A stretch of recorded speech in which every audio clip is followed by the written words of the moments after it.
कीमत वाले नहीं हो आप।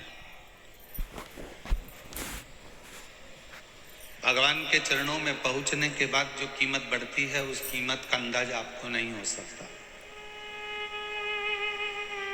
कांटे में रहने वाली शमी की पत्ती, कांटे में रहने वाला शमी का फूल, जहर में सराबोर रहने वाला मंदार आंकड़ा,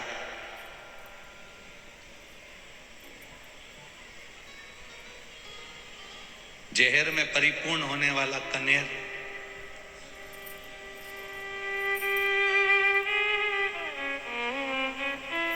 ये सब सस्ते हैं, इनकी कोई कीमत नहीं है। इनको ले जाकर आप किसी को दोगे तो वो उठा के बाद में बाहर फेंक देगा, उसकी कोई कीमत नहीं है। पर वही मंदार, वही कनेर, वही शमी का पत्ता जब देवादिदेव महादेव को समर्पित हो जाता है, शंकर भगवान को चढ़ जाता है, तो वो कनेर, वो शमी का पत्ता, वो मंदार कीमत वाला हो जाता है, क्योंकि शिव का स्पर्श उसको हो गया।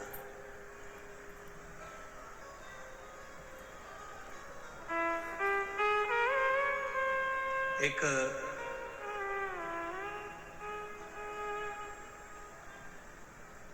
भौरे शंकर भगवान के शिवलिंग पर जब बेलपत्र चढ़ता है तो बेलपत्र का जो सीधा भाग होता है वो शिव जी के शिवलिंग पर होना चाहिए, उल्टा भाग ऊपर होना चाहिए। जब नंदीश्वर को बेलपत्र चढ़ाते हो तो नंदी को दो जगह बेलपत्र चढ़ती है, आपको ध्यान में होगा।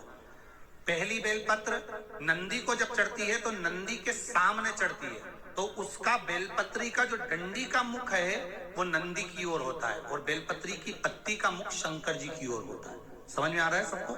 डंडी का मुख, जैसे नंदी ऐसे बैठा है तो डंडी का मुख नंदी की ओर होगा, पत्ती का मुख शिव के, और ये सीधी की सीधी नंदी के सामने नीचे रखा जाती है, नंदी के सामने। और एक बेलपत्र जब नंदी के ऊपर चढ़ती है तो डंडी का मुख शिव जी के ऊपर होता है और इस पत्ती का मुख नंदी के सिर पर नंदी की ओर होता है। ये दो बेलपत्र रखकर शिव जी का स्मरण कर कर जाएं, कार्य सफलता की ओर बढ़।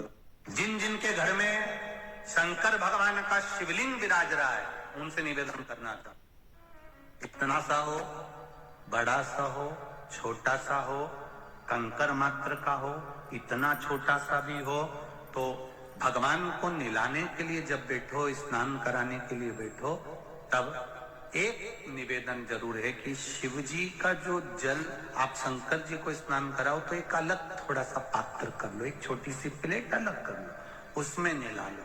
नहलाकर थोड़ा सा भी भाग अगर शंकर जी का हमको मिल रहा है, घर पर ही उसका जल अगर हमने छीट लिया है, थोड़ा सा आचमन कर लिया है, बच्चे जिद्दी हैं तो उनको भी अगर दे दिया है, या हमने तुलसी जी को छोड़कर दूसरे वृक्ष में भी डाल दिया है, उस वृक्ष की छांव भी अगर हमारे ऊपर पड़ रही है।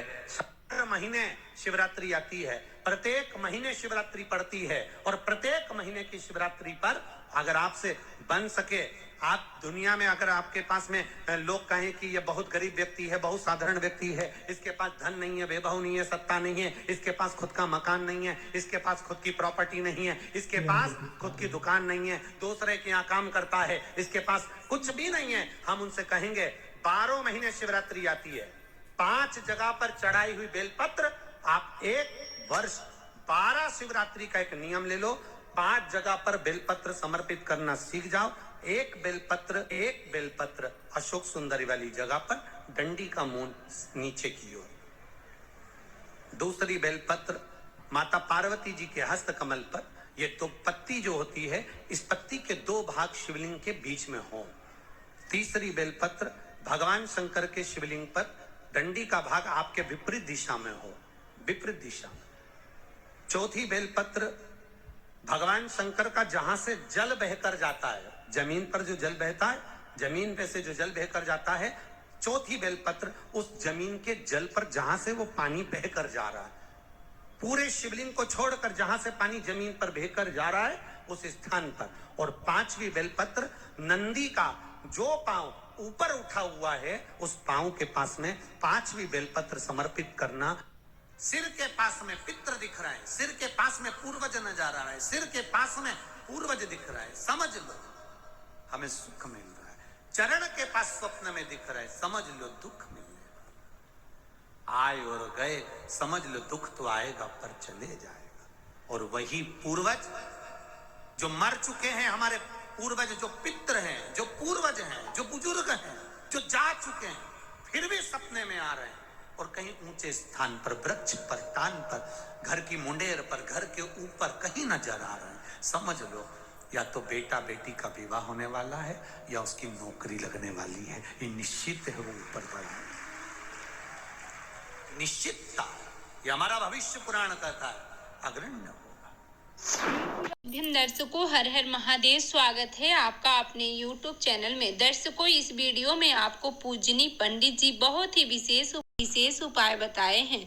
दर्शकों, यदि आपकी कोई विशेष मनोकामना है, बहुत दिनों से पूरी नहीं हो रही है, तो आप एक बार इस विशेष उपाय को जरूर करिएगा। बहुत ही सरल सा उपाय है। दर्शकों, इस उपाय से आपकी मनोकामना अवश्य पूरी होगी। यहाँ पे आपको दर्शकों मात्र एक पुष्प लेना है। कनेर का आप एक पुष्प लीजिएगा और एक घी का दीपक। आपके आसपास कोई महादेव की मंदिर हो तो आप भगवान शंकर के मंदिर में भी इस उपाय को कर सकते हैं और आप अपने घर की शिवलिंग पर भी इस विशेष उपाय को कर सकते हैं।